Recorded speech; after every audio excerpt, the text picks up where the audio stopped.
வணக்கம். மீண்டும் மற்றொரு நிஜக்கண் நிகழ்ச்சியினூடாக சந்தித்திருக்கின்றோம். இலங்கையில் மிகவும் பேசுபொருளாகியுள்ள சட்டமாக பயங்கரவாத தடை சட்டம் காணப்படுகின்றது. இதனை நீக்க வேண்டும் என்பது பலரதும் கோஷங்களாக காணப்படுகின்றது.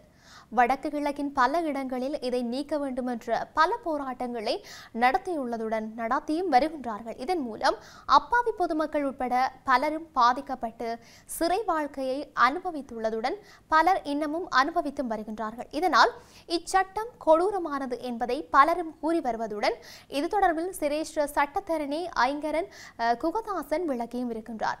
அதில் பயங்கரவாத தடை சட்டம் தொடர்பிலான தங்களின் கருத்து என்ன என்ற கேள்விக்கு சர்வதேச சட்டங்களின் மனித உரிமைகள், தராதரங்கள், விழுமியங்கள் போன்றவற்றை வைத்து பார்க்கின்ற போது 1979 உருவாக்கப்பட்ட தற்காலிக ஏற்பாடுகளின் அடிப்படையில் உள்ள பயங்கரவாத தடை சட்டம் சர்வதேச மனித உரிமைகள் கோட்பாடுகளை மீறுகின்றன. அதன் காரணமாக இந்த சட்டத்தை இல்லாமல் ஆக்க வேண்டும். நிறைய பேரின் ஆதங்கம் இதனை இல்லாமல் ஆக்கினால் என்ன செய்வது என்பதும் பேசுபொருளாக உள்ளது. 2019 இடம்பெற்ற ஈஸ்டர் பயங்கரவாத குண்டு தாக்குதலை இந்த சட்டம் மூலம் தடுக்காமல் போனது. சட்டம் இருக்கும் போதே இப்போதைக்கு இருக்கும் சட்டம் என்ன தேவைக்கு உள்ளது? தேவையை நிறைவேற்றும் முகமாக இச்சட்டம் இல்லை. மிகவும் பாரதூரமான மனித உரிமை மீறல்களை ஏற்படுத்தக்கூடிய சட்டமாகவே இது இருக்கின்றது. எனவே தற்போதுள்ள பயங்கரவாத சட்டம் நீக்கப்பட வேண்டும். தொடர்ச்சியாக பயங்கரவாத தடை சட்டத்தின் கீழான கைது விசாரணைகள் தொடர்பில் தங்களின் நிலைப்பாடு என்ன என்ற கேள்வி எழுப்பப்பட்ட போது கைது செய்யப்படுகின்ற போது போலீசார் பயங்கரவாத தடை சட்டம் அல்லாத விடயங்களை வைத்தும் கைது செய்யலாம். உதாரணமாக பிள்ளையானை பயங்கரவாத தடை சட்டத்தின் கீழ் கைது செய்துள்ளார்கள். ஆனால் பல்கலைக்கழக விரிவுரையாளரை கடத்தி கொலை செய்தமைக்காக என்றும், ஆனால் ஆட்கடத்தல் கொலை என்பது சாதாரண தண்டனை சட்டக்கோவையில் உள்ளது என்றும், பிள்ளையானை கடந்த விடுதலை புலிகளின் உறுப்பினர் என்ற வகையில் தான் கைது செய்துள்ளார்கள்.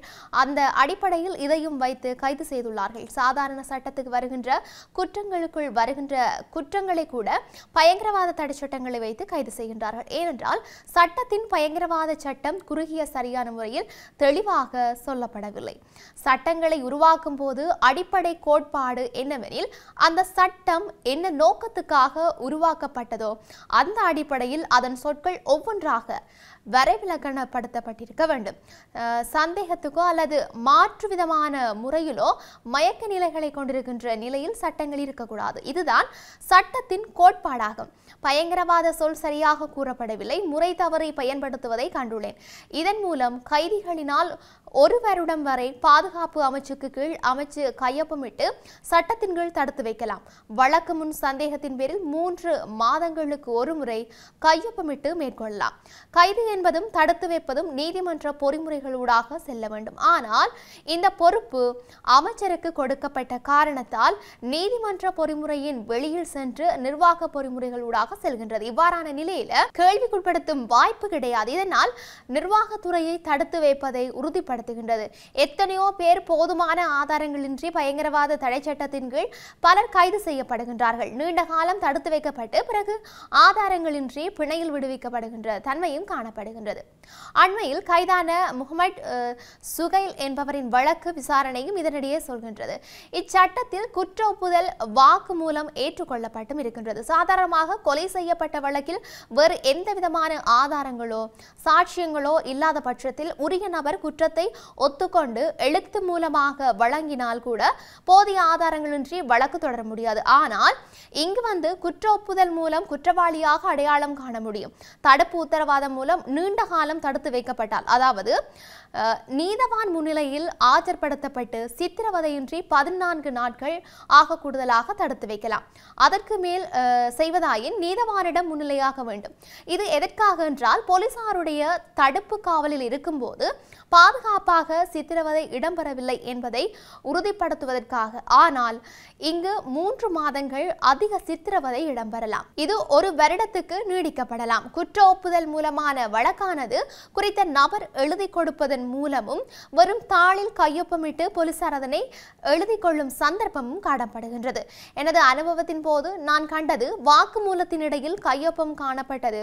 கையொப்பத்தை பெற்று வேறு ஒருவர் மூலமாக குற்ற ஒப்புதல் வாக்குமூலம் எழுதப்பட்டிருக்கின்றது. இந்த சட்டம் மூலமாக பிணை வழங்க வாய்ப்பு இல்லை. உயர் நீதிமன்றத்தில் தான் இதனை மேற்கொள்ள முடியும். மஜிஸ்ட்ரேட் நீதிமன்றில் பிணை வழங்க முடியாது. பிணை மறுக்கக்கூடிய வாய்ப்பும் காணப்படுகிறது. குறிப்பாக இதற்கு பிடியாணை தேவையில்லை. எனவே பயங்கரவாத தடை சட்டம் மிக மோசமான சட்டமாக காணப்படுகின்றது. இதனை செயற்பாட்டு ரீதியாக பார்க்க வேண்டும். பயங்கரவாதம் என்பது நாடு கடந்த பாரிய அச்சுறுத்தல். இதனை கையாள்வதற்கு சட்டம் ஒன்று தேவை என்பதை ஐக்கிய நாடுகள் சபையை கொண்டிருக்கின்றது. உறுப்புரிமை நாடுகளும் சட்டத்தை ஏற்கவும் பொறிமுறைகளை பின்பற்றவும் கட்டுப்பாடுகள் காணப்படுகின்றன. எந்த அரசாங்கமாக இருந்தாலும் பயங்கரவாதத்தை கட்டுப்படுத்துகின்ற அதிகாரப்பூர்வமான சட்டம் தேவைப்படுகின்றது. எனது எதிர்வு கூறலும் இலங்கை அரசாங்கம் புதிய ஒரு சட்டத்தை உருவாக்கும் என்பதாகும். தற்போதைய அரசாங்கம் நீதி அமைச்சின் கீழ் குழுவொன்றை உருவாக்கி மக்கள் கருத்தறியும் செயற்பாடுகளை முன்னெடுத்திருக்கிறார்கள். சர்வதேச மனித உரிமைகள் கோட்பாடுகளுக்கு அமைய அரசாங்கத்தை பொறுப்பு கூற செய்யவும் விழிப்படையவும் வைக்க வேண்டும் என்பதே தன்னுடைய கருத்தாகும். அனுரகுமார திசாநாயக்க பதவியேற்றதன் பின் ஜனாதிபதி செயலக சட்ட பணிப்பாளர் கூறியதாவது, பயங்கரவாத தடை சட்டம் பிழையான சட்டம் இல்லை. அது சரியான முறையில் பாவிக்கப்பட்டால் நல்ல விளைவுகளை ஏற்படுத்தும். நாங்கள் அவ்வாறு துஷ்பிரயோகம் செய்ய மாட்டோம், சரியாக பயன்படுத்துவோம். ஆனால் இச்சட்டத்தை பார்த்து அஞ்ச வேண்டியதில்லை என்றும் அவர் கூறியிருந்தார். ஆனால் மிக பிழை யாதெனில் பிழையான வாய்ப்பு இருப்பதனால் தான் இதை கூறுகின்றார்கள். அப்பட்டமான பல கைதுகள் இடம்பெற்றுள்ளது. இதன் மூலம் தமிழ் முஸ்லிம் சமூகம் கடந்த காலங்களில் அனுபவித்தும் இருக்கின்றோம். பொறுப்பற்ற விளக்கமற்ற கருத்துக்கள் ஏற்றுக்கொள்ள முடியாது. உள்ளூர் பொறிமுறைகளுக்கு ஏற்றவாறும் சர்வதேச மனித உரிமைகளுக்கு ஏற்றவாறும் இது இருக்க வேண்டும் என்றும் அவர் தெரிவித்திருக்கின்றார். ஆகவே இன்னும் என்னெல்லாம் நடக்கப் போகின்றது என்று நாங்களும் பொறுத்திருந்து பார்க்கலாம். மீண்டும் மற்றொரு பதிவினூடாக சந்திக்கலாம். வணக்கம்.